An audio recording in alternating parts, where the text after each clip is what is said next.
عبداللہ بن یوسف نے ہم سے بیان کیا، وہ کہتے ہیں کہ ہمیں مالک بن انس نے ابن شہاب سے خبر دی، وہ سالم بن عبداللہ سے نقل کرتے ہیں، وہ اپنے باپ عبداللہ بن عمر رضی اللہ عنہما سے کہ ایک دفعہ رسول اللہ صلی اللہ علیہ وسلم ایک انصاری شخص کے پاس سے گزرے اس حال میں کہ وہ اپنے ایک بھائی سے کہہ رہے تھے کہ تم اتنی شرم کیوں کرتے ہو؟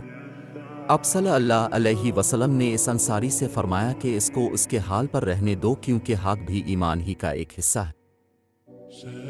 ابن عمر رضی اللہ عنہما سے روایت کرتے ہیں کہ رسول اللہ صلی اللہ علیہ وسلم نے فرمایا، مجھے اللہ کی طرف سے حکم دیا گیا ہے کہ لوگوں سے جنگ کروں اس وقت تک کہ وہ اس بات کا اقرار کر لیں کہ اللہ کے سوا کوئی معبود نہیں ہے، اور یہ کہ محمد صلی اللہ علیہ وسلم اللہ کے سچے رسول ہیں، اور نماز ادا کرنے لگیں اور زکوٰۃ دیں۔ جس وقت وہ یہ کرنے لگیں گے تو مجھ سے اپنے جان و مال کو محفوظ کر لیں گے سوائے اسلام کے حق کے، رہا ان کے دل کا حال تو ان کا حساب اللہ کے ذمے ہے۔